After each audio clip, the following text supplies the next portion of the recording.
À l'aube de l'humanité dans le désert africain, une tribu de primates subit les assauts répétés d'une bande rivale qui lui dispute un point d'eau. La découverte d'un monolithe noir inspire au chef des singes assiégés un geste inédit et décisif. Brandissant un os, il passe à l'attaque et massacre ses adversaires. Le premier instrument est né. En 2001, 4 millions d'années plus tard, un vaisseau spatial évolue en orbite lunaire au rythme langoureux du beau Danube bleu. À son bord, le docteur Kedwall Floyd enquête secrètement sur la découverte d'un monolithe noir qui émet d'étranges signaux vers Jupiter. Ça, c'est le synopsis du film 2001, l'Odyssée de l'espace, réalisé par Stanley Kubrick avec Kay Dulin, Gary Lockwood et William Sylvester. C'est sorti en France le 27 septembre 1968.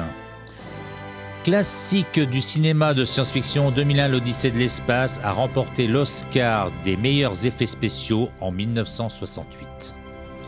Petite anecdote sur ce film. 2001, l'Odyssée de l'espace est un roman de science-fiction publié en 1968 par Arthur Charles Clarke, écrit parallèlement à l'élaboration du film de Stanley Kubrick, également sorti en 1968. Leur projet commun remontant à la rencontre entre les deux hommes en 1964. Et l'histoire est basée sur plusieurs nouvelles d'Arthur Charles Clarke, dont La Sentinelle en 1951, À l'aube de l'histoire en 1953, pour le début du roman. Le roman et ses 3 suites forment le cycle de l'Odyssée de l'espace. Petite question, connaissez-vous l'origine de HAL, le nom de l'ordinateur qui s'écrit H-A-L? Donc son nom original de l'ordinateur HAL 9000 correspondrait en fait aux lettres décalées de la marque IBM qui apporta son concours à la production du film. Autre anecdote, 2001, l'Odyssée de l'espace rencontre rapidement un succès mondial. En plus d'apporter au genre de la science-fiction ses lettres de noblesse, le film transforme des œuvres de musique classique en tubes planétaires. Et oui, le film s'ouvre sur un lever de soleil et sur l'introduction du poème symphonique Ainsi parlait Zarathustra de Richard Strauss.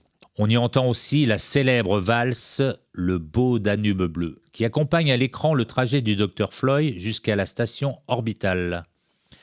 L'aventure continue. En 1984, Peter Iams tourne une suite à 2001 intitulée 2010, d'après à nouveau un roman d'Arthur Charles Clarke. Voilà, c'était la petite histoire de 2001, l'Odyssée de l'espace. Merci à tous pour votre écoute.